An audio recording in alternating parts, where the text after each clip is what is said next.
बिस्मिल्लाहिर्रहमानिर्रहीम। नाज़रीन, मैं हूं जावेद बलोच और उम्मीद है आप लोग खैरियत से होंगे। SCO कॉन्फ्रेंस जो है उसका आगाज़ होने जा रहा है और वफूद इस्लामाबाद पहुँचना शुरू हो गए हैं। चीन के वज़ीर आज़म अपने वफद के हमरा आज इस्लामाबाद पहुँचे। पुरतगाल इस्तकबाल किया गया, वज़ीर आज़म ने उनका इस्तकबाल किया एयरपोर्ट पर और फिर वज़ीर आज़म हाउस में भी उन्हें एक तकरीब में जो है वो गार्ड ऑफ ऑनर भी पेश किया गया।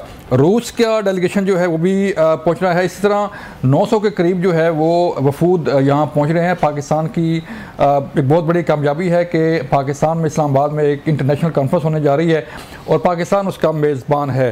ये कॉन्फ्रेंस जो है पाकिस्तान का दुनिया पर एतमाद का एक मज़हर है कि दुनिया पाकिस्तान पर एतमाद करती है, चाहे वो सिक्योरिटी हो, चाहे माशी सूरत हाल हो, चाहे पाकिस्तान की मजबूरी सूरत हाल हो, उस पर दुनिया का एतमाद जो है बढ़ रहा है। ये कॉन्फ्रेंस जो है मैसेज देती है। और इसके साथ साथ हम बात करने जा रहे हैं कि इस कॉन्फ्रेंस के मौका पर 15 अक्टूबर को तहरीक इंसाफ का एहतजाज जो है वो क्या रंग लाएगा। क्या ये एहतजाज होने जा रहा है या तहरीक इंसाफ सिर्फ जो है ये डिमांड कर रही है कि अगर उनकी तहरीक इंसाफ के बानी चेयरमैन साहब से मुलाकात करवा दी जाए तो ये एहतजाज मौखर हो सकता है। आप ज़रा अंदाज़ा लगाइए कि एक कैदी से मुलाकात करने के लिए एहतजाज हो रहा है और एक कैदी से मुलाकात के बाद ये एहतजाज मौखर भी हो सकता है।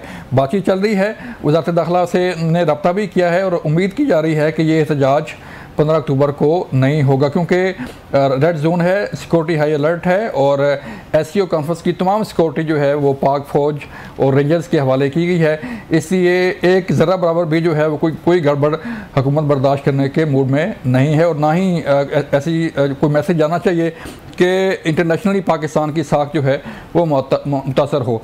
फिर हम बात करने जा रहे हैं आज आईनी तरमीमी पैकेज की जो पार्लिमानी कमेटी है उसका आज इजलास था। इजलास में कोई फ़ैसला नहीं हो पाया। हुकूमत ने अपना मसौदा जो है वो शेयर कर दिया है, पीपल्स पार्टी ने अपना मसौदा शेयर कर दिया है, UFA ने अपना मसौदा शेयर कर दिया है, लेकिन आज जो है वो तहरीक इंसाफ ने उन तमाम मसौदों की मुखालफत की और ये जो इजलास था वो 17 अक्टूबर तक मुलतवी हो गया है। SCO कॉन्फ्रेंस के फौरी बाद कहा जा रहा है कि कौमी असम्बली का इजलास बुलाया जा रहा है जिसमें ये आईनी तरमीम का पैकेज जो है वो मंजूर कराने की कोशिश की जाएगी और हुकूमत और उसके इत्तेहादी जो है वो इस बात पर मुत्तफिक हैं और ये फैसला कर चुके हैं कि आईनी कोर्ट जो है वो बन के रहेगी। अब देखना ये है कि ये आईनी कोर्ट बनती है नहीं बनती, क्या हालात होते हैं, इस पर आज हम बात करेंगे। नासिर भट्ट साहब हमारे साथ हैं, मुस्लिम नून के सेंटर हैं, उनसे बात करेंगे। भट्ट साहब बहुत शुक्रिया आपके वक्त का। नईम हैदर पंजुत्ता साहब हमें ज्वाइन कर रहे हैं स्काइप पे, जो है उनसे बात करेंगे और फिर हम शंघाई तावन कॉन्फ्रेंस जो है उस पर बात करेंगे। साबिक सफ़ीर हमारे साथ होंगे, मुख्तलिफ जो है वो बैनुल-अक़वामी माहिरीन हमारे साथ होंगे, उनसे भी बात करेंगे। भट्ट साहब शुक्रिया सर वक्त देने का। बताइएगा पहले तो SCO कॉन्फ्रेंस जो है पाकिस्तान की एक बड़ी कामयाबी, 11 साल बाद जो है वो चीनी वज़ीर आज़म यहाँ पहुँच रहे हैं, फिर ग्वादर एयरपोर्ट का भी जो है वो एक इनॉग्रेशन होने जा रही है। कैसे देखते हैं इस कॉन्फ्रेंस को, क्या मैसेज देना चाहेंगे? पूरी दुनिया आज देख रही है पाकिस्तान की तरफ। बिस्मिल्लाहिर्रहमानिर्रहीम।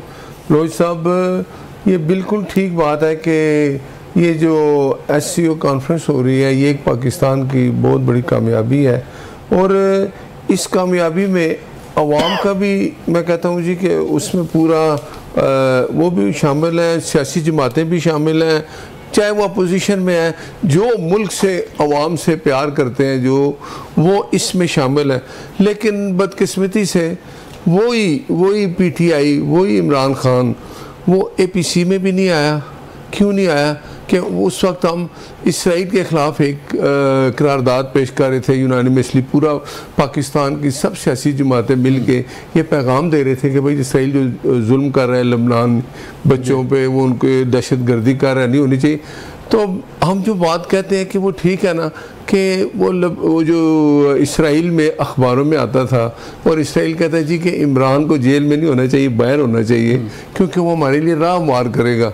तो उसका प्रूफ तो उन्होंने दे दिया, लेकिन फिर भी मैं कहता हूँ कि अब ये वक्त, अब उन्होंने 15 अक्टूबर को कहा जी हम एहतजाज करेंगे। मुझे बताएं कोई सियासी जमात जो पाकिस्तान, सियासी जमात एक अपोजिशन में भी होती है, कभी हुकूमत में भी होती है, लेकिन पाकिस्तान से जो लगाव है, जो प्यार है, उसमें तो कमी नहीं होनी चाहिए ना। तो ये क्या कर रही है PTI? साबित कर रही है एक कैदी के लिए वो एहतजाज कर रहे हैं, भाई बाकी कैदियों की भी मुलाकातें बंद है, ठीक है, तो सबके साथ मुसावी सलूक है ना। वो तो तहरीक इंसाफ यही कहती है ना कि सबके साथ एक जैसा सलूक करो। वो उनका कहना है कि उनकी सेहत के मुतल्लिक जो है वो कुछ खदशात हैं, कुछ जो है वो सख्ती की जा रही है उनके साथ। क्या उसको तो अदालत ने, हमारे लीडर को तो कहते हैं ना खाना भी नहीं खा रहे, उसको तो देसी मुर्गे, एक्सरसाइज की मशीनें, वॉक थ्रू और सुबह शाम उसकी मुलाकातें थी। ये अगर एक एहतियात के तौर पे ये जो एक कॉन्फ्रेंस हो रही है उसकी वजह से अगर कोई 6-7 दिन के लिए सब कैदियों की जेल में है ना सबकी मुलाकातें बंद है, तो आप एक को आप इजाज़त देंगे तो बाकियों का क्या कसूर है? कि इंसाफ तो यही है ना। तो इस तरह ये तो नहीं हो सकता। मुलाकात के लिए अगर आप कहेंगे आप रियासत को किसी प्रेशर में लाएंगे या आप ये कहेंगे जी कि रियासत हमारी बात माने, ऐसा नहीं होगा।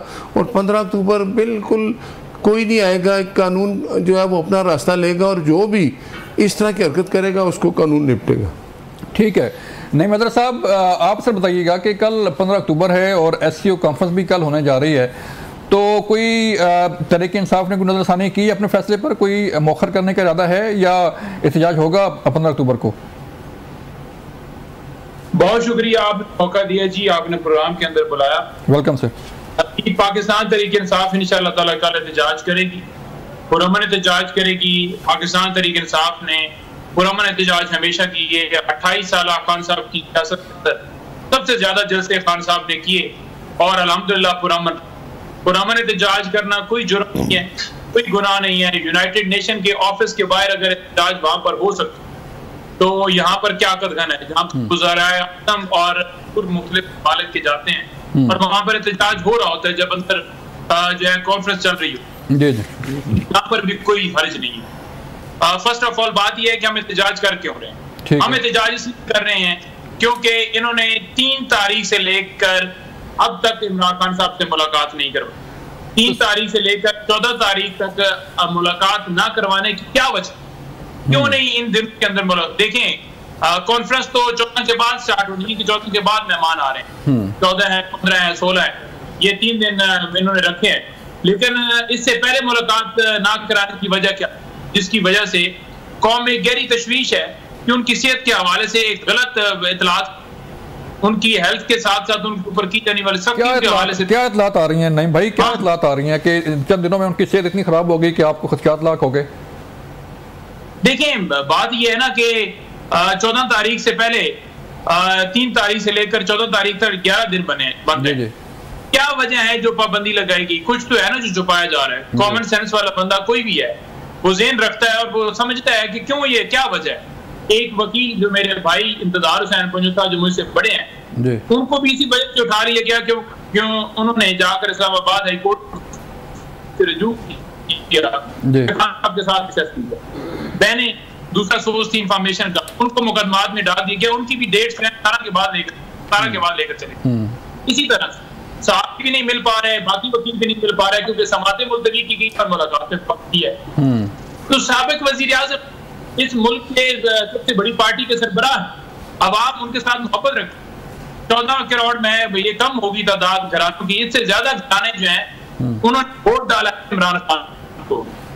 4 करोड़ और 20 लाख जो मैं समझता हूँ ज्यादा है वैसे, लेकिन 4 करोड़ 20 लाख तो फिगर है ना जो वोट डाला है इमरान खान को। अब उस शख्स को आप मिलने के ऊपर ही कदम लगाएंगे तो क्या लोग एहतजाज भी नहीं करेंगे जब उनके हवाले से उन्हें इतराज की उनकी वैसे नईम साहब सर मुझे सिर्फ नईम भाई सर मुझे बता दीजिएगा, नहीं है जिसमें हम कह रहे हैं कि आप इंडिया के वजीर आजम जो है उसको अडाला जेल भेजें, या कोई ऐसी डिमांड नहीं है कि हम कह रहे हैं कि यहाँ पाकिस्तान को जो है वो मलिया भेंट करने के हवाले से हमारी कोई डिमांड है या कोई आसमान से कुछ तो खाली मुलाकात है।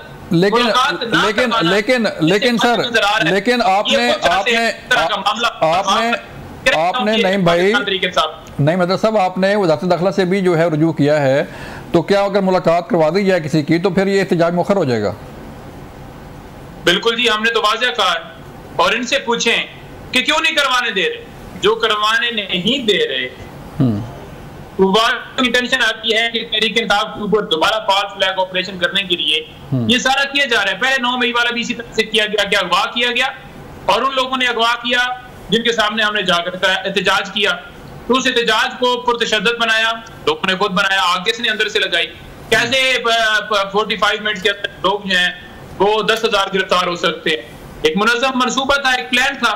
हमारे पास वीडियोज है कि कैसे हमारी खवातीन कह रही हैं, डॉक्टर यास्मीन राशिद कह रही हैं कि कोई बंदा भी कोर कमांडर हाउस के अंदर ना जाए। उसके अलावा शुमार वीडियोज हैं। तो ये एक मुकम्मल उस वक्त भी किया गया फॉल्स फ्लैग ऑपरेशन, और अब यही दिल है कि हम करवाएं, लोगों को तैश करवाएं और ये आए फिर इनके ऊपर गोलियां भी चलाई जाए, तशद्दुद भी किया जाए, फिर खुद ही किसी बाग भी लगा देंगे। चलें सर, चलें ये फॉल्स फ्लैग ऑपरेशन पे भी बात करेंगे, लेकिन यहाँ पे लेनी एक ब्रेक। मिलते हैं ब्रेक के बाद, फिर बात करेंगे बाद में कि ये फॉल्स फ्लैग ऑपरेशन जो है वो कौन कर रहा है, कहाँ पे हो रहा है, ये ब्रेक के बाद।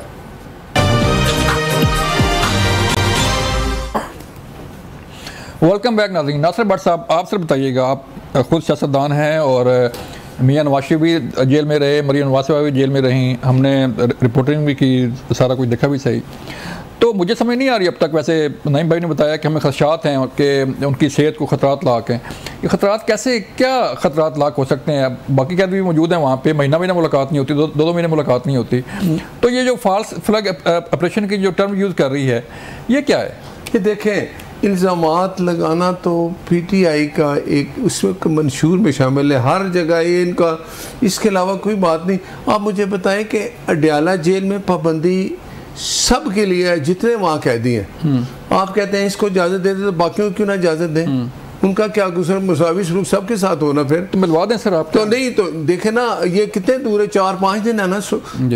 उधर डॉक्टर भी होते हैं, उधर खाना भी होता है। इनका तो खाना आता ही देसी है, घर से आता है सब। इमरान खान को तो कोर्ट ने ऑर्डर किया इसको देसी खाना दें, देसी मुर्गी दें, हर चीज़। बात ये कहते हैं पुरअमन एहतजाज करते हैं हम। इन्होंने ये वही है ना, जब डी चौक में बैठ गए थे तो उस वक्त चाइना के सदर ने आना था, इन्होंने वो नहीं आने दिया, क्योंकि इनका काम ही यही था कि ये जो कुछ पाकिस्तान के बेहतरी के लिए हो जाए तो उसको सबताश कर दो। फिर IMF को उन्होंने ख़त लिखे ना, लोन नहीं देना, देंगे तो अगर हमारी हुकूमत आई वापस नहीं करेंगे। 10 रुपये पेट्रोल सस्ता करके गया ना इमरान खान, जब जा रहा था उसने कहा इसलिए किया कि ये एक मैंने माइंड लगा दिया, तबाही हो जाएगी पाकिस्तान की। तो बात यह 9 महीनों ने किया ना, ये इनका ट्रैक रिकॉर्ड है और ये ऐसा ही करते हैं। इमरान खान कभी भी नहीं चाहता कि पाकिस्तान, क्योंकि वो जिस एजेंडे पे चल रहे हैं ना, मैंने आपको पहले कहा था, आज फिर बता दूं, क्या इमरान खान का जो साबका ससुर है वो कौन है? गोल्डस्मिथ। उसकी बीवी, उसके बच्चे, जो इमरान खान के बच्चे हैं, किधर पाल रहे हैं? उधर। इमरान खान तो जारी बात है, अपनी वालदा की बात नहीं मेरी सुने ना, तो वो कौन है? मैं कह रहा हूँ पाल रहे हैं, कहाँ पाल रहे हैं? मदीना की रियासत बनाने वाले की बातें आपको बता रहा हूँ। हाँ। और वो जब था ना हमारे उधर UK में, उसने इलेक्शन लड़ा था UK में, अपना उसका सादिक खान नाम था उसका, ठीक है। उसने जब इलेक्शन लड़ा तो इमरान खान अपने ब्रदर इन लॉ के लिए, उसका नाम गोल्डस्मिथ का बेटा था, वो मुझे नाम नहीं उसका आ रहा, उसके लिए वहाँ कैंपेन की, ठीक है, सादिक खान के खिलाफ। तो आप मुझे बताएं ना, फिर आप कहते हैं जी इनको, मेरा ख्याल है था ना सर। फिर एक और बात, अभी ये क्या कह रहे हैं कि इनके जो इमरान खान के वो है ना गंडापुर के जो है अपना, जो उसके जो कह रहे थे जी आ जाए ना अपना इंडिया का वजीर खारजा, ठीक है, तो हम उसको अपने साथ बुलाएंगे और कहेंगे सैफ कि जी वो हमारे एहतजाज में शामिल हो जाए। तो फिर आप करतारपुर इनको दे दें इजाज़त, वहाँ ये सारा एहतजाज भी कर लें और उसको भी बुला लें वज़ीर ख़ारजा को, और वहाँ जाके तकरीर करें। खुदारा ये टाइम है, इस मुश्किल टाइम पे आपको चाहिए था कि एक मैसेज देते हैं। आप एहतजाज रखते हैं, 15 के बाद रख लें, एहतजाज तो आप करते हैं, आपको मिलती है इजाज़त, आप फिर तोड़ फोड़ करते हैं। तो इमरान खान का ये जो आप रियासत को ब्लैकमेल करेंगे, ऐसे कभी नहीं होगा, ना इस तरह होना चाहिए। मुल्क की बेहतरी के लिए तो सबको इकट्ठा होना चाहिए, इसमें कोई ये नहीं होना चाहिए कि ये अपोजिशन है, ये हुकूमत। अब ये जो वक्त है SCO की एक हो रही है मीटिंग, बाहर के जो वज़ीर आज़म आ रहे हैं, सदर आ रहे हैं, तो क्या हम उनको ये मैसेज दें कि पाकिस्तान में अगर ये हो कि जी अपोजिशन एहतजाज कर रही है, और ये इनका तरीका यही है कि ये चाहते हैं कि बाहर दुनिया में मैसेज आए कि पाकिस्तान जो है महफूज मुल्क नहीं है। तो मेरा ख्याल है कि इनके इरादे जो है वो कभी कामयाब नहीं होंगे, और ये मीटिंग भी होगी और उसके बाद 16 के बाद इंशाल्लाह आईनी तरमीम जो है वो भी आएगी।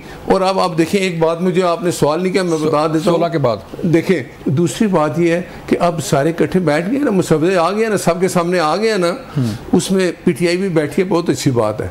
अगर किसी चीज़ पे कंसेंसस हो के एक चीज़ पे हम इकट्ठे हो जाए कि जी ये आइनी तरमीम जो आ रही है इसमें आइनी अदालत है, उसका ये तरीक़ाकार, उस तरीक़ेकार पे तो आप एतराज़ कर सकते हैं। और अब ये कहें जी हम होने नहीं देंगे, पार्लियामेंट का जो हक़ है वो किसी को नहीं मिलेगा। पार्लियामेंट ही कानून पास करती है और पार्लियामेंट ने ये कानून पास करना है। अगर हमारे पास 2/3 अक्सरियत हुई तो इंशाल्लाह हम इस कानून लाएंगे, और वो सब की अगर मर्जी से अपोजिशन और हुकूमत बैठ के कर लें तो इससे अच्छी कोई बात नहीं, हमारी यही कोशिश है। ठीक है नईम भाई, आप बताइए कि सर ये जो आज पार्लिमानी कमेटी का इजलास भी हुआ तो आइनी तरमीम तो होने जा रही है, बट सब कह रहे हैं कि 16 के बाद इजलास होगा कौमी असम्बली का और उसमें आइनी तरमीम का पैकेज जो है वो आ रहा है, आइनी कोर्ट बन के रहेगी।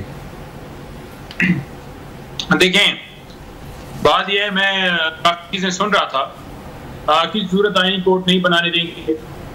अगर कोई ये चाहता है कि उसकी मंशा के मुताबिक मुल्क चले तो नहीं होगा। ये चाहते हैं कि वहां पर ऐसे बिठाए जाएं जो कि शहबाज शरीफ, नवाज शरीफ या कोई भी वजीर आज़म सियासी पार्टियों के मर्जी के मुताबिक जो है वो हों। बिल्कुल ये मैं समझता हूँ कि आइन के ऊपर ये हमला है, ये आज़ाद अदलिया के ऊपर हमला है।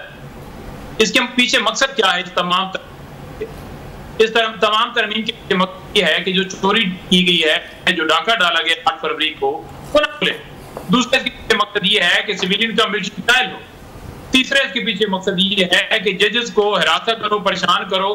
अगर कोई आगे से जज बोले फैसला इनकी मर्जी के मुताबिक ना दे तो उसे उठाकर बलूचिस्तान तो या उधर फेंक दो, लाहौर फेंक दो। तीसरी उसके अंदर ये चीज है, ये चाहते हैं कि तरीके इंसाफ के ऊपर पाबंदी लगाए कि आईनी अदालत के अंदर ही रेफरेंस भिजवाया जाएगा, तो वहां पर जो चीफ जस्टिस बैठा होगा वो शहबाज शरीफ की मर्जी के बैठा होगा। सर कहाँ लिखा हुआ है, कहाँ लिखा हुआ है? नहीं भाई, कोई ड्राफ्ट सामने आया कोई सारी चीजों का, या आप खुद के पे अज्यूम कर रहे हैं सारी चीजें?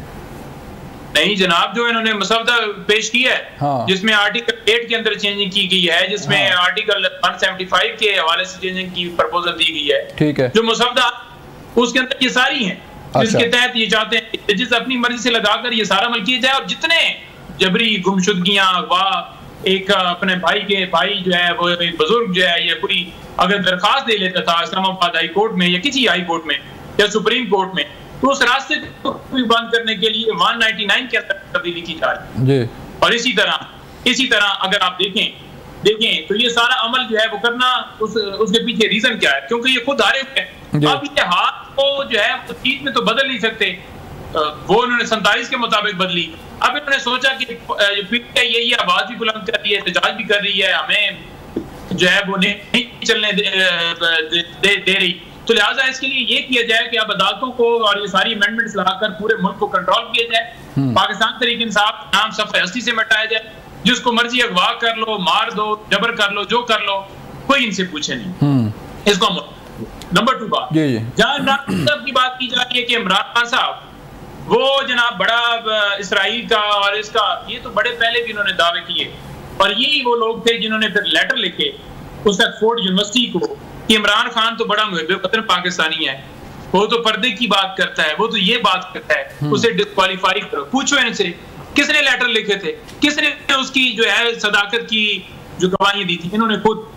तीसरी बात यह है कि इमरान खान ने फलस्तीन के हक में एहतजाज किया, इमरान खान की जमात ने एहतजाज किया, आपने उन लोगों को उठाया, आपने वो सेनेटर हमारे जो है वो इस्लामाबाद डी चौक में एहतजाज कर रहे थे फलस्तीन के, किसने उठाया? हम 47 की हुकूमत किनकी? इनकी है। तो ये तो नहीं चाहते कि कोई एहतजाज करे। कोई बात मुझे दिखा देने कि आइन के अंदर लिखा हो कि आर्टिकल 16 के अंदर ऐसी रीजन आ गई है कि कोई पुरअमन एहतजाज, यहाँ पर जुल्म हो रहा, अवाम राय रखती है और अवाम एहतजाज करती है, ये उसका हक होता है। तो सर जो 4 अक्टूबर को एहतजाज हुआ था, नहीं भाई, अपना अली मीन गंडापुर साहब जो केपी से जो है वो कारकुन लेके आए थे, वो क्या पुरअमन था एहतजाज सारा? बिल्कुल पुरअमन था, बिल्कुल पुरअमन था। हमने कॉल ही पुरअमन की दी। पथराव हुआ पुलिस पे, 25 पुलिस वाले भी पकड़े हुए हैं केपीके के, और 120 अफगानी पकड़े गए। वो कौन थे, इनसे पूछे। इन्होंने बताएं जी कि पाकिस्तान इंसाफ को अफगानी बनाया जाए, कि इसमें अफगानी प्लांट थे, पुराने नहीं सर, उनके बयान आ रहे हैं सर, उनके नहीं भाई, उनके बयान आ रहे हैं, आपने शायद देखे नहीं उनके। मेरे सुन लेना, मेरे ऊपर दहशतगर्दी के मेरा ख्याल में कुछ दर्जन के करीब पहुंचने वाले हैं मुकदमात, तो मेरे ऊपर दर्ज है। तो वो मुकदमात दहशतगर्दी के, क्या मैं दहशतगर्द हूँ? इसी तरह से खान साहब की बहन दहशतगर्द, इमरान खान दहशतगर्द, पाकिस्तान तहरीक इंसाफ का रहनुमा, एक कारकुन, एक जुमलाइन है जो 18 साल से कम है उसके ऊपर भी दहशतगर्दी का मुकदमा बना दिया। तो ये इस तरह की दहशतगर्दी बना करके आप दहशतगर्द हैं तो क्या मुल्क वतन साबित हो जाएंगे? नहीं, तो ये भी कहा जा रहा है ना से किया है क्योंकि नवाज शरीफ अगर अवाम में रहता, नवाज शरीफ अगर अवाम में रहता जब उसकी हुकूमत खत्म हुई थी तो लोग कहते वो तो डील करके बाहर चला गया, और इमरान खान अवाम में आया, बेशक उसे गोलियां लगी, बेशक उसके ऊपर मुकदमात हुए, बेशक उसकी बहन को अंदर डाला गया, बेशक उसकी बीवी को अंदर डाला गया, पूरी पार्टी को अंदर डाला गया, लेकिन वो खड़ा है, वो अवाम में खड़ा है। वो तो नहीं भागा, वो तो नहीं कह रहा कि मुझे वो जो है प्लेटलेट्स मेरे काम हुए हैं, वो तो नहीं कह रहा कि मेरी जो है वो मैंने फलाना एक्सरे करवाना है, मुझे लंदन भेजो, वो तो डरते चलें। तो यही वजह है कि कोई तरीका नहीं है तोड़ने का। इन्होंने ये सारे साहब मुलाकात करवा दें आप, हमारी बात सुने, मुलाकात करवा दें। मुलाकात बंद है, इमरान खान एक कैदी मुलाकात नहीं हो सकती, मुलाकात 16 तारीख दूर है, 17 सब कैदियों की मुलाकातें बंद है अडयाला जेल में। तो जब ये पाबंदी खत्म हो, ये इसलिए खत्म है, आपने देखा ना क्या हुआ, वो आलिमीन गंडापुर साहब फिर जो है वो लश्कर लेके आ जाएंगे। नहीं, उसने कहा था मैं आगे छुड़ा के ले जाऊंगा। एक वज़ीर आगे धमकी देता, उसके अपने KPK के 25 पुलिस वाले अरेस्ट हैं, और एक हमारा पुलिस वाला शहीद हो गया। 120 अफगानी पकड़े गए, गैर मुल्की इनके साथ आते हैं। आप मुझे बताएं वो कौन थे 120 अफगानी? आईनी तरमीम बिल आएगा, पास होगा, आप मुझे बताएं ना, ये क्या आईनी तरमीम बिल है कि एक कौमी असेंबली में एक बिल पास होता है, ये सुप्रीम कोर्ट में चले जाते हैं, सुप्रीम कोर्ट का कभी फुल बेंच, कभी 10 जजेस 6 दिन उसी को सुनते रहते हैं। आप मुझे बताएं, इसके लिए अगर अलग अदालत बन जाएगी, आप उसमें 10 दिन लगाए सुने, 15 दिन लगाए सुने, कम से कम उनको तो अपना काम करने देगा। तो आईनी अदालत बनाना पार्लियामेंट का हक है, हम वो बनाएंगे। ये वो नहीं होगा जो अपना साकिब निसार और आसिफ सईद खोसा और बंदयाल साहब करके गए, एक वज़ीर आला को उठा के बाहर फेंक दिया और फिर कहा जी नहीं ये वज़ीर आला, ये काम अदालत का नहीं है। अदालत अपने काम करे, पार्लियामेंट अपने काम करे, अवाम जिसको वोट दे, अगर वो वज़ीर आला बनता है तो वो वहाँ अगर उसके खिलाफ अपोजिशन आके अदम एतमाद लाती है तो वही असेंबली करेगी, लेकिन अदालतों से हम ये काम नहीं होने देंगे। साहब, आप तहरीक इंसाफ क्यों नहीं अपना ड्राफ्ट दे रही है, अपनी तजावीज़ दे रही सर? देखें, इस वक्त जो पाकिस्तान है, पाकिस्तान किसी किस्म की आईनी तरमीम का मुतम्मल नहीं है कि कोई आईनी तरमीम चाहिए। अच्छा, जो आपके पास मौजूद है, जो आपके पास कानून मौजूद है, जो आपके पास PPC है, CPC है, CRPC है, जो आपके पास कॉन्स्टिट्यूशन है, जो आपके पास दीगर लॉज हैं, क्या उनके ऊपर अमल हो रहा है? उसकी आईनी अदालतें सर करें ना जी, क्यों नहीं इंसाफ देती? इसके अंदर एक एजेंडा है, उसके एक अंदर एजेंडा ये है ह्यूमन राइट्स के हवाले से, ठीक है। मुझे बता दें कि जब से 547 वालों की ये अब हुकूमत और इससे पहले जो इंटरम सेटअप के अंदर भी यही थे, मुझे बता दें या 16 महीनों में कि फंडामेंटल राइट्स की कितनी जो है वो पाबंदी की गई, कितनी लोगों के बुनियादी हकूक की हिफाजत की गई। क्या लोगों के घर में चापे नहीं मारे गए?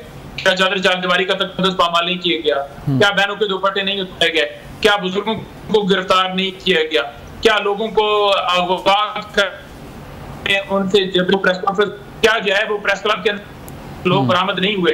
क्या जो है वो लोगों को उठा के उनको उनसे बात नहीं करवाई गई कि आप पाकिस्तान तहरीक इंसाफ से लातरकी करते हैं और फिर उसके बाद उनके केस, ठीक है, क्या लोगों के ऊपर झूठे केस नहीं बने? क्या लोगों को जो है वो सजाएं नहीं दी गई? क्या खान साहब को या दीगर लोगों को ये तो आज से थोड़ा ही हो रहा है।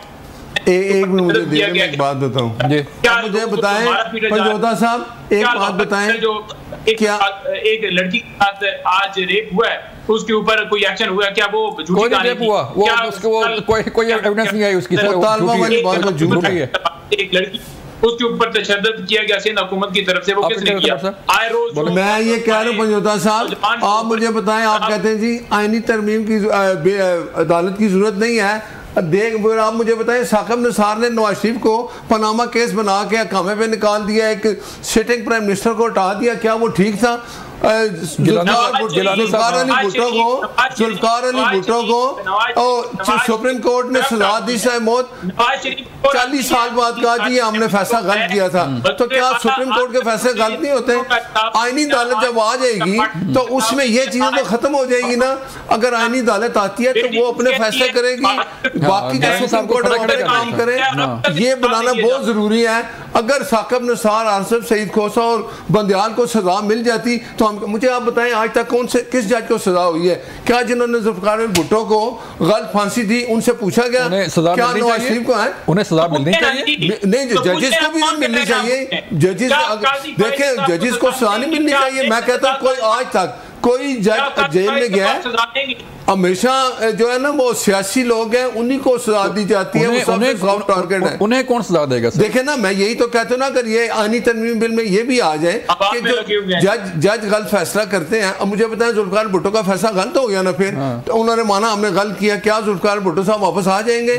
नवाज शरीफ को तो मुझे बताया ना, फिर ये वो होता है ना, तो इस तरह एहतसाब सबका होना चाहिए, जजेस का भी होना चाहिए। चलें, बहुत शुक्रिया। नहीं भाई, बहुत शुक्रिया। नासिर भट्ट साहब आपका शुक्रिया। मुझे यहाँ लेनी है ब्रेक, मिलते हैं ब्रेक के बाद। वेलकम बैक नाज़रीन। हम बात कर रहे थे शंघाई ताउन सरबराह कॉन्फ्रेंस की। चीनी वज़ीर-ए-आज़म यहाँ पहुँच चुके हैं, रूस का डेलीगेशन पहुँच रहा है और बाकी वफूद भी इस्लामाबाद पहुँच चुके हैं। बहुत बड़ी कॉन्फ्रेंस है, पाकिस्तान का बहुत बड़ा एजाज़ है। इसके लिए हम बात करने जा रहे हैं डॉक्टर जमील अहमद खान साहब से, साबिक सफ़ीर हैं, उनसे बात करेंगे। डॉक्टर साहब बहुत शुक्रिया वक्त देने का। डॉक्टर साहब बताइएगा SCO कॉन्फ्रेंस कितनी अहम है पाकिस्तान के लिए, खित्ते के लिए, और इस कॉन्फ्रेंस में क्या क्या चीज़ें जो हैं, किन किन अमूर पर जो है वो तबादला ख्याल होगा? चलें, अभी चंद लम्हे पहले जो हुआ है उधर से शुरू करते हैं। जी जी। जो प्राइम मिनिस्टर चाइना के, उन्होंने अपने स्पीच में फरमाया है कि वो बल्कि स्पीच में क्या वर्चुअल इनॉग्रेशन कर दी है गवादर एयरपोर्ट। जी जी जी। तो देखें, ये गवादर एयरपोर्ट CPEC का एक बहुत कलीदी नुक्ता है, CPEC का एक ये हिस्सा है और बहुत बड़ा एयरपोर्ट है जिसको कनेक्ट किया जा रहा है पूरी दुनिया के साथ। और ख़ास तौर पर Pakistani Chinese border Gujarat top के परली तरफ तकरीबन 70-80 किलोमीटर पे एक और इतना ही बड़ा, बल्कि इससे थोड़ा बड़ा एयरपोर्ट बना के पूरी दुनिया को कनेक्टिविटी दी जा रही है। नंबर 1। नंबर जी, गुजरात से हटकर पूरी दुनिया सेंट्रल एशिया को भी कनेक्ट कर रहा है, हब बनाया जा रहा है और उसके साथ MOUs काफ़ी साइन हो रहे हैं। और स्मार्ट क्लासेस की बात हुई है कि जो ट्रांसफर ऑफ टेक्नोलॉजी से पहले जो कैपेसिटी बिल्डिंग है उस पर भी काफ़ी पेशरफ्त हुई है और बात हुई है, न सिर्फ बात हुई है बल्कि उस पर MOU साइन किया गया है।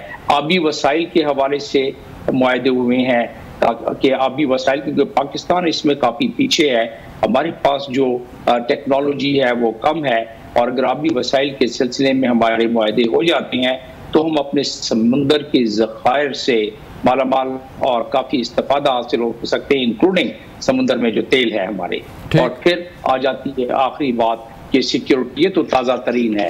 अब आप बात कर लेते हैं कि बायलैटरल लेवल पे इसके क्या मफादात हैं, शंघाई तंजीम को शंघाई ताउन तंजीम के, और फिर इसके बाद मल्टीलैटरल पे क्या है। बायलैटरल के लिहाज से ये होता है कि जो मुल्क भी इसकी मेजबानी करे और जो मुल्क इसका मेजबान हो वो तमाम के तमाम वहाँ जो मेहमानाने गिरामी आते हैं, और इस मामले में 9 मुल्कों के प्राइम मिनिस्टर आ रहे हैं और बाकी एक मुल्क उनके अव्वल सदर आ रहे हैं जो कि प्राइम मिनिस्टर का ही रुतबा रखते हैं।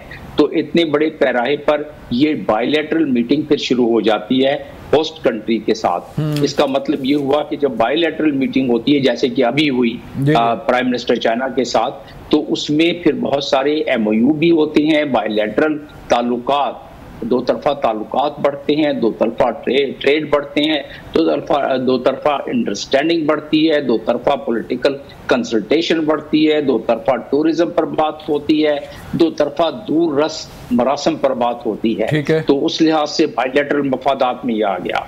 मल्टीलैटरल में तो इसके कई मफादात हैं। दुनिया बहुत तब्दील हो रही है और इस दुनिया के तब्दील होते हुए ये जो ब्लॉक है या ये शंघाई कोऑपरेशन ऑर्गेनाइजेशन जो कि अक़वाम मुत्तहिदा के चैप्टर 8 के तहत मोरिज़े वजूद में आया, उसको उसकी अफादियत दिन ब दिन बढ़ती जा रही है, क्योंकि दुनिया का रुख मगरिब से अब मशरिक के तक हो रहा है। और मशरिक की तरफ इसलिए हो रहा है कि मशरिक में मादनियात है, मशरिक में रिसोर्सेज हैं, मशरिक में मार्केट है, मशरिक में साइंस टेक्नोलॉजी बड़ी तेजी से डेवलप कर रही है। मेरा इशारा चाइना और रशिया की तरफ है। मशरिक में दुनिया की तकरीबन जो मेंबर ममालिक हैं और जो एप्लीकेशन आई हुई हैं तंजीम में मेंबर बनने की, वो सारे जब शामिल हो जाएंगे तो दुनिया की 50%, अभी 40% आबादी शंघाई कोऑपरेशन ऑर्गेनाइजेशन के मेंबर्स में मुहित है। और साथ में 4 एटॉमिक कंट्रीज हैं, दुनिया की एक बहुत बड़ी जीडीपी यानी 30% से ज्यादा जीडीपी, और जब दूसरे ममालिक जिन्होंने दरख्वास्त दी हुई है वो शामिल हो जाएंगे तो दुनिया के 35% जीडीपी। अब आ जाते हैं कि ये इतना बड़ा ब्लॉक जब आपस में हम आहंगी के साथ जब कोलाबरेट करेगा, जब ताउन करेगा तो ट्रेड भी बढ़ेगी, कॉमर्स भी बढ़ेगी, रस्तगाहें भी होंगी, फिर इनकी अंडरस्टैंडिंग भी होगी, आपस में सिक्योरिटी के मामलात भी तय करेंगे, एंटी टेररिस्ट के मामलात, जो कि इसके आर्टिकल में दिया हुआ है कि एंटी टेररिस्ट के मामले में काउंटर टेररिज्म आर्टिकल 3 में दिया हुआ है शंघाई तंजीम शंघाई ताउन तंजीम के चार्टर में। और इसी तरीके से जो इस वक्त head of government council of head of government की जो इस वक्त समिट है वो भी आर्टिकल 6 के तहत हर बरस होती है, हर साल होती है। और इस दफा जो हम मेजबानी कर रहे हैं उसके मैंने अफादियत आपको बता दी है, और इसमें इम्प्लीमेंटिंग कंपोनेंट भी है। तो इसको हम देखें तो इसमें तमाम अवामिल शामिल हैं, इन तमाम अवामिल और इसको तक़वियत मिलती है जैसा मैंने बताया चैप्टर 8 के तहत यूनाइटेड नेशंस, और यूनाइटेड नेशंस के आर्टिकल 102 के तहत इसको रजिस्टर किया जाता है अक़वाम मुत्तहिदा में। जिस तरह के अफ्रीकन तंजीम है, जिस तरह के यूरोपियन तंजीम है, यूरोपियन यूनियन, तो इसी तरीके से द गल्फ तंजीम है, तो इनको तमाम को अक़वाम मुत्तहिदा की ताकत भी होती है। लेकिन यहाँ एक मसला है, और वो मसला ये है कि वेस्ट इससे खामखा के खाइफ होता है, थोड़ा सा कंसर्न होता है वेस्ट को। इसलिए होता है वेस्ट को कंसर्न कि यूरोप और अमेरिका उनकी एक पूरी एशिया में इजारादारी थी, और वो इजारादारी अब क्योंकि मध्यम होती जा रही है तो उस मध्यम होने को देने से रोकने के लिए कुछ न कुछ इसमें रोड़े अटकाने की कोशिश की जाती है। और यही वजह है कि पाकिस्तान में जो टेररिज्म आप देख रहे हैं, सी पैक को सैबोटाज करने की कोशिश खुदा का शुक्र है नाकाम हुई, जो अभी एयरपोर्ट पे वाकया हुआ था। इसके सब कुछ आपको अवामिल मिलते हैं जो बज़ाहिर उसको सामने चीजें नजर नहीं आती हैं, पसे पुश्त उसके ये तमाम अवामिल हैं जो कि जियो पोलिटिकल लैंडस्केप जिसका मैंने जिक्र किया है। तो इस हवाले से अगर देखा जाए जी, तो डॉक्टर साहब कितनी बड़ी ये सफारती कामयाबी होगी पाकिस्तान की? जाहिर बात है इसमें बायलैटरल टॉक्स होंगी, जो है वो साइड लाइन मुलाकातें भी जो है वो शेड्यूल होंगी। तो इन फ्यूचर जो है आप देख रहे हैं कि पाकिस्तान की मैशत पर इसके कितने असर मुरतब होंगे, और जो सफारती तल्लुकात हैं वो किस हद तक मजबूत होंगे सर? मेरे मुल्क के जो नौजवान मिलत है उनके लिए खुशनवीद बात यह है कि इसमें बहुत ज्यादा तरक्की पना है। सिर्फ अगर कमी है तो हमारी कैपेसिटी बिल्डिंग जो हुकूमत की तरफ से वोकेशनल ट्रेनिंग और बाकी हैं उनको जरा ज्यादा फाल करना पड़ेगा, ताकि जो आने वाले दिनों में फेज टू जो है सी पैक के जब इसकी मफादात सामने आना शुरू होंगे तो उस वक्त हमें जरूरत पड़ेगी एक बहुत बड़ी मैन पावर की, जो कि हर टाइप के मतलब अफसरों से लेके और जो एक आम काम करने वाले मजदूर तक की हमें जरूरत पड़ेगी। इस लिहाज से आप देखें कि ये तो रही उसकी एक अफादियत। दूसरी अफादियत ये है कि राहदारी मुकम्मल तौर पर अभी भी चल रही है। मुकम्मल तौर पर जब बन जाती है तो स्वेज कैनाल जो कि सिर्फ और सिर्फ 160 किलोमीटर का है और ये 5000 किलोमीटर का है हमारा, गुजरात टॉप तक 1950 यानी तकरीबन 2000 किलोमीटर का है। तो इसकी राहदारी जो है स्वेज कैनाल से ज्यादा राहदारी मिलेगी। ये तो बैठे बैठाए मिलेगी, जैसे स्वेज कैनाल की राहदारी इजिप्ट को 5.17 बिलियन डॉलर हर साल मिलती है, तो इसी तरह पाकिस्तान को राहदारी का भी मिलेगा। और साथ साथ पाकिस्तान को ये याद रहे कि सी पैक दुनिया की या चाइना की वजह से ये दुनिया की बहुत बड़ी इकोनॉमी है, 17.6 ट्रिलियन डॉलर की इकोनॉमी है। चाइना दुनिया का 2010 से सबसे बड़ा मैन्युफैक्चरिंग कंट्री है, 2013 से चाइना सबसे बड़ा ट्रेडिंग कंट्री है, और इतना बड़ा मुल्क रशिया के साथ मिलके एससीओ में शामिल ये मुहर्रिक हैं, एससीओ के पायनियर्स हैं। तो ये इनको देखा जाए तो इसीलिए तो वेस्ट इस वक्त जरा थोड़ी कंसर्न, न तो थोड़ा नहीं बल्कि काफी कंसर्न शो कर रही है। वाकई डॉक्टर साहब बहुत शुक्रिया सर, मेरे प्रोग्राम का वक्त खत्म हो गया, लेकिन इस कॉन्फ्रेंस की इफादियत जो है वो पाकिस्तान के लिए बहुत बड़ी है, पाकिस्तान के अवाम के लिए बड़ी है, क्योंकि वेस्ट भी परेशान है, अमेरिका भी परेशान है इस कॉन्फ्रेंस से, लेकिन हमें आपस में मुत्तहिद होने की ज़रूरत है। अपना ख्याल रखिएगा, अल्लाह हाफिज़।